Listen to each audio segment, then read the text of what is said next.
Assalamualaikum warahmatullahi wabarakatuh. Selamat pagi, selamat siang, selamat sore, dan selamat malam untuk adik-adik yang sedang menonton video ini. Gimana nih kabarnya? Jangan lupa jaga kesehatan ya. Oh iya, sebelumnya izinkan kakak untuk memperkenalkan diri terlebih dulu. Jadi, nama kakak Lutfia Adila Putri, bisa dipanggil dengan Kak Via. Di sini, aku bersama Kak Dimas dan Kak Faisa akan menjelaskan ke kalian tentang aljabar. Nah, sebelum kita belajar, kita harus tahu dulu nih apa aja sih yang mau dipelajarin di materi ini.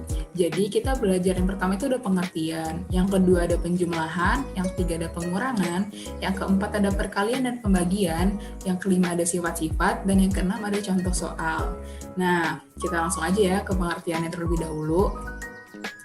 Pengertian aljabar adalah suatu cabang ilmu matematika yang bertujuan memecahkan persoalan matematika dengan mengalihkan bentuk bilangan atau sejenisnya dengan simbol. Nah, sebelum kita belajar lebih jauh nih, kita harus tahu dulu unsur-unsur apa aja sih yang ada dalam aljabar. Yang pertama itu ada variabel. Variabel itu adalah penyederhanaan suatu bilangan dengan simbol yang nilai sebenarnya tidak diketahui dan biasanya disimbolkan dengan huruf abjad kecil. Ingat ya, abjad kecil. Nah, yang kedua ini ada konstanta. Konstanta itu adalah bilangan yang tidak mengandung variabel. Yang ketiga ada koefisien, yaitu faktor konstanta dari suatu variabel pada bentuk aljabar. Yang keempat ada suku. Suku itu adalah variabel beserta koefisiennya atau konstanta pada bentuk aljabar yang dipisahkan oleh operasi jumlah atau selisih. Daripada bingung, kita lihat aja ya ke contohnya. Nah, di sini kakak udah punya contohnya nih. Contoh tadi kan yang pertama kan kita bahas ada variabel tuh. Nah, variabel itu kan yang mengandung huruf abjad kecil kan. Kita lihat nih di sini mana sih yang mengandung abjad kecil. Nah, di sini ada huruf x kuadrat dengan juga ada huruf x kan. Berarti ini dia adalah variabelnya. Selanjutnya, tadi kan kita belajar koefisien juga tuh. Koefisien itu adalah angka yang ada di depan si variabel ini. Nih, kita lihat ya koefisiennya. Tadi kan variabelnya x kuadrat nih, berarti kalau koefisien itu kan angka yang ada di depan variabel. Berarti kita bisa dapat koefisiennya di sini ada 2 dan juga 4. Gitu, teman-teman. Nah, terus ada konstanta juga tuh tadi. Konstanta itu dia yang nggak mengandung abjad kecilnya, jadi dia hanya berupa angka aja gitu. Di sini kita punya konstantanya itu min 5. Nah, terus yang terakhir tadi kan kita ada belajar apa tuh? Suku kan? Suku itu berarti sesuatu yang mengandung koefisien dengan variabelnya dan juga konstanta. Nah, kita lihat nih di sini, mana sih yang namanya suku? Suku itu berarti ini nih, 2x kuadrat, 4x, dan juga minus 5. Berarti ini suku pertama, suku kedua, dan suku ketiga. Tadi kan si suku itu dipisahkan oleh operasi jumlah atau selisih ya. Berarti kita bisa ketahui nih dari sini, berarti ada tanda suku. Yang pertama ini ada operasi jumlah, yang kedua ini ada operasi selisih. Nah, gitu teman-teman. Gampangnya gini deh, kalau variabel itu berarti dia hurufnya. Kalau koefisien itu dia angka di depan variabel. Kalau konstanta dia hanya berupa angka doang, gitu. Kita lanjut ya. Yang kedua ini ada penjumlahan aljabar. Nah, ternyata si aljabar ini juga bisa dijumlahin loh. Caranya dengan menjumlahkan suku-suku yang sejenis. Maksudnya suku-suku yang sejenis itu gimana sih, Kak? Jadi, suku-suku yang sejenis yang bisa dijumlahkan itu bisa berupa koefisien dengan koefisien, variabel dengan variabel, dan juga konstanta dengan konstanta. Selanjutnya akan dilanjutkan oleh Kak Dimas. Terima kasih. Halo teman-teman, sekarang kita masuk ke bagian ketiga yaitu pengurangan aljabar. Jadi pengurangan aljabar ini sama aja kayak penjumlahan aljabar, bedanya cuma yang ini dikurangin. Jadi pengurangan aljabar itu juga punya syarat kayak penjumlahan aljabar, yaitu sukunya harus sejenis. Maksud dari sukunya yang harus sejenis itu dia harus punya variabel sama pangkat yang sama. Variabel dan pangkat yang sama. Contoh dari variabel yang sama itu di sini ada 2x dan 4x. 2x sama 4x ini punya variabel yang sama yaitu x dan x. Jadi 2x dan 4x ini bisa dikurangin. Yang kedua ada pangkat yang sama. Pangkat yang sama ini di sini contohnya a pangkat 2 dan 2a pangkat 2. A pangkat 2 sama 2a pangkat 2 bisa dikurangin juga karena punya pangkat yang sama.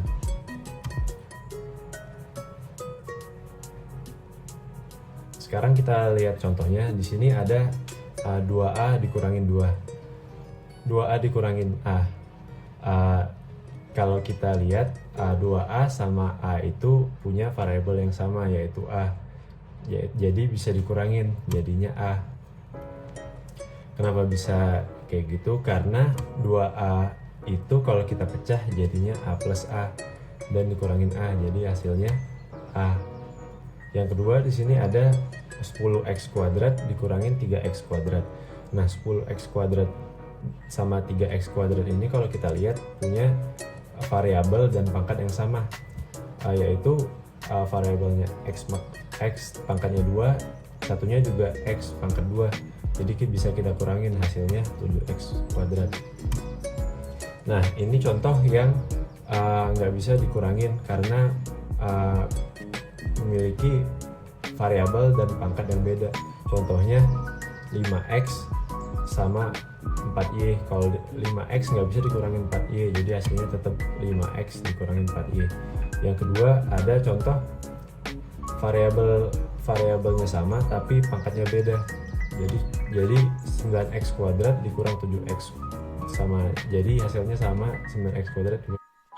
Assalamualaikum warahmatullahi wabarakatuh. Halo semua, perkenalkan aku Kak Gibran. Di sini aku akan menemani kalian belajar mengenai topik aljabar dasar. Nah, subtopik kita pada kali ini yaitu perkalian dan pembagian aljabar dan sifat-sifat aljabar. Oke, kita masuk yang subtopik pertama ya, perkalian dan pembagian aljabar. Nah, ada yang udah tahu belum nih perkalian dan pembagian aljabar itu ngapain aja sih kan hitung-hitungannya? Oke, aku jelasin ya. Jika pada operasi penjumlahan dan pengurangan kemarin kita mengelompokkan terlebih dahulu suku-suku yang sejenis, nah untuk perkalian kali ini kita akan mengkalikan semua variabel dan untuk menyelesaikannya digunakan metode distributif. Nah, di kanan kalian ini ada contoh bentuk perkalian satu bilangan dengan aljabar suku 2 dan juga dengan aljabar suku 3. Nah, di sini aku kasih contoh yang aljabar suku 2-nya. Ada huruf yang di paling bawah ini ya, ada contohnya ada huruf BN dikali dalam kurung N ditambah C. Nah, gimana cara penyelesaiannya? Di sini adik-adik ingat aja, pokoknya apa yang di luar dalam kurung hurufnya akan dikalikan yang ada di dalam kurung. Jadi seperti ini. BN dikali N sama dengan BN pangkat 2. Loh Kak, kenapa BN pangkat 2? Karena di sini nilai N sudah bernilai 1, ketemu sama nilai N ada di dalam kurung juga bernilai 1. Jadi nantinya makanya jadinya bernilai 2, BN pangkat 2 ditambah sama BN dikali C sama dengan B kali N kali C, BNC. Itu dia. Nah, yang selanjutnya itu ada bentuk perkalian satu bilangan dengan aljabar suku 3. Ini caranya sama kayak tadi ya. Jadi huruf yang ada di luar dikalikan dengan huruf yang ada di dalam kurung. Jadi AN dikali N pangkat 2 sama dengan AN pangkat 3. Karena nilainya 1 ketemu dengan nilai N pangkat 2, jadinya N pangkat 3. Nah, selanjutnya AN dikali N, AN pangkat 2. AN dikurang AN dikali B, jadinya AN min ANB, min ANB. Jadinya AN pangkat 3 ditambah AN pangkat 2 dikurang ANB. Oke, sudah paham ya? Selanjutnya, nah di sini aku ada informasi tambahan nih. Tadi kan aku sebutin ada variabel, ada koefisien. Nah, bedanya apa sih, Kak? Nah, bedanya di sini. Kalau variabel itu adalah huruf X, P, dan Y atau huruf apapun itu. Nah, di sini dimana lambang pengganti satu bilangan yang belum diketahui nilai dengan jelas. Jadi itu koefisien. Koefisien itu adalah angka di depan hurufnya ya. Ini singkatnya, angka di depan hurufnya. Dan konstanta itu dia berupa bilangan dan dia tidak memuat variabel. Contoh seperti ini. Ada 2x dalam kurung 3x plus 4y. Nah, variabelnya itu yang mana, Kak? Variabel itu yang ini. Yang x, x, dan y. Nah, untuk koefisiennya ada di 2, 3, dan 4. Ingat, koefisien adalah angka di depan variabel. Nah, di sini aku kasih contoh ada soal 3y plus 3y dalam kurung 2x plus 6y. Gimana sih, Kak, cara penyelesaiannya? Nah, ini sama aja kayak tadi ya. Jadi nanti adik-adik tinggal bilangan yang ada di luar dalam kurung dikalikan dengan bilangan ada di dalam. Jadi tinggal 3y dikali 2x. Berarti 6xy ditambah 3y dikali 6y, berarti 18, ingat, y pangkat 2. Karena kalau perkalian, pangkat itu ditambah. Ini nilai 1, ini nilai 1, jadinya 2. Nah, Di bawah ada lagi ya, kita lanjut lagi. Contohnya 4x dalam kurung x pangkat 2 ditambah 2x ditambah 8. Nah, ini maaf ya, ini aku kurang x-nya. Nah, 4x dikali x pangkat 2, berarti berapa tuh? 4x pangkat 3. 4x dikali 2x sama dengan ditambah 8x. Nah, 4x ditambah 8 sama dengan dikali 8 sama dengan 32. Jadi seperti itu ya. Oke, udah paham? Selanjutnya kita akan masuk ke pembagian. Nah, sebenarnya pada dasarnya pembagian aljabar sama halnya dengan perkalian. Tapi yang membedakannya kalau di sini, di mana variabel yang sejenis atau dapat dikatakan koefisien antar elemen dihitung secara terpisah. Jadi ini. Oke. Itu terpisah. Contohnya gini. Di sini aku ada contoh di bawah. Ini ada 2x bagi 2 sama dengan x loh. Kenapa x, Kak? Karena koefisiennya yang sama apa di situ? Koefisien kan ada 2 sama 2. Dicoret aja jadinya sama dengan x. Nah, nomor 2 coba. Di sini 10R dibagi 2R yang sama apa? Yang sama adalah variabelnya ya. R sama R kita coret aja. Nah, 10 bagi 2 sama dengan 5. Begitu pula yang sama seperti ini nomor 3. Yang sama adalah variabel Y dengan Y sama dengan 6x dibagi dengan 3 sama dengan berapa? 2x. Oke, jangan lupa ininya ya. Jangan lupa x-nya ikut juga. Nah, di kanan kalian juga ada pembagian, ada 3 macam pembagian, itu ada pembagian variabel dengan variabel atau huruf dengan huruf, pembagian variabel dengan koefisien, pembagian huruf dengan angka, dan pembagian beda variabel. Nah, kalau pembagian variabel dengan variabel berarti Y pangkat 4 dibagi Y pangkat 2 sama dengan Y pangkat 2, itu berarti pangkatnya dikurangin. Di sini Y pangkat 4 dikurang sama Y pangkat 2 sama dengan jadinya berapa? 4 dikurang 2 jadinya Y pangkat 2.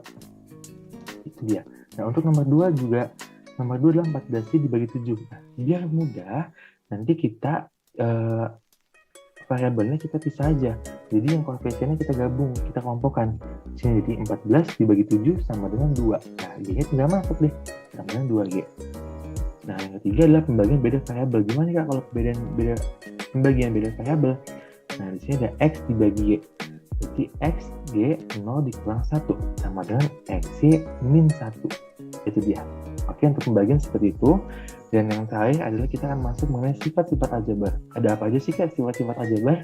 Nah, sifat aljabar itu ada 3. Ada sifat komutatif, sifat asosiatif, dan sifat distributif. Nah, kalau komutatif itu berlaku hanya pada penjumlahan dan perkalian. Sini, jangan sampai lupa. Penjumlahan dan perkalian. Dia tidak berlaku untuk pengurangan dan pembagian. Oke, contohnya seperti ini. Misalkan aku kasih contoh gini. Misalkan 16 ditambah 10 sama dengan berapa? 26. Oke, nah kalau aku balik deh, 10 tambah 16 hasilnya berapa? 26 juga kan? Jadi walaupun bilangannya dibalik, tapi menghasilkan hasil yang sama. Itu adalah sifat dari komutatif. Jadi operasi hitung pertukaran. Nah, yang kedua adalah sifat asosiatif, yaitu operasi hitung pengelompokan.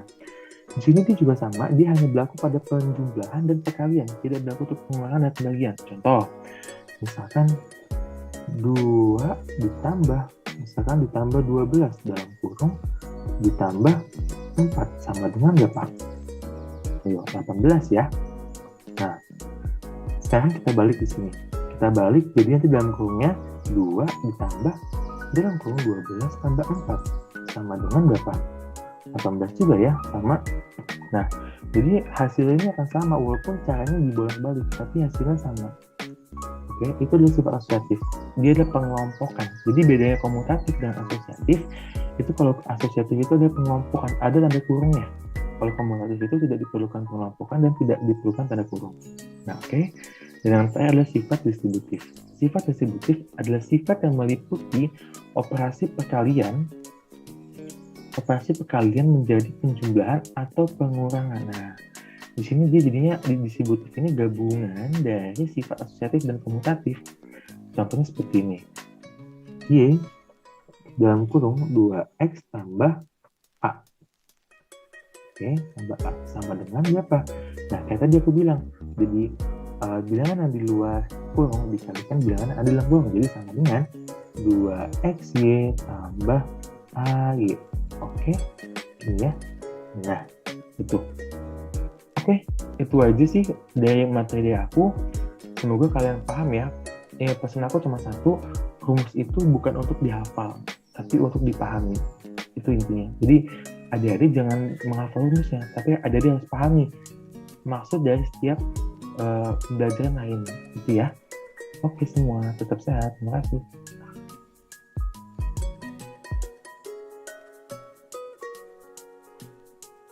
Jadi kita sekarang masuk ke bagian 6, yaitu tentang contoh soal. Di sini ada 3 soal, kita disuruh nyari nilai X-nya. Soal yang pertama ini ada 10 ditambah X sama dengan 20. Caranya gampang aja, kita tinggal kurangin 10 yang di kiri, terus jangan lupa juga kurangin 10 yang di kanan. Jadinya tinggal X sama dengan 10. Terus ada soal yang kedua. Soal yang kedua ini ada 8X ditambah 4X sama dengan 12. Ini kalau kita lihat 8X sama 4X ini punya variabel dan pangkat yang sama. Jadi kita tinggal tambahin aja, jadinya 12X sama dengan 12. Terus 12X ini kan kita mau nyari X, tapi ini masih 12X. Jadi kita tinggal bagi aja di kiri dengan 12, yang kanan juga dengan 12. Jadi 12 per 12X sama dengan 12 per 12. Jadi kita dapat X-nya sama dengan 1. Nah, yang ketiga ini ada 2X ditambah 5X dikurang 7 sama dengan 21.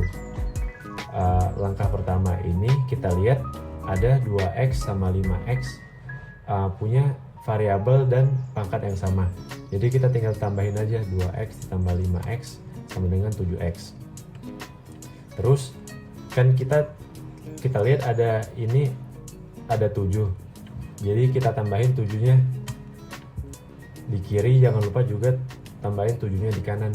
Jadi 7X min 7 ditambah 7 sama dengan 21 tambah 7. Jadi kita dapat hasilnya 7X sama dengan 28. Jadi langkah terakhir kita tinggal bagi 7X. Jadi 7 per 7X sama dengan 28 per 7. Akhirnya kita dapat X-nya sama dengan 4.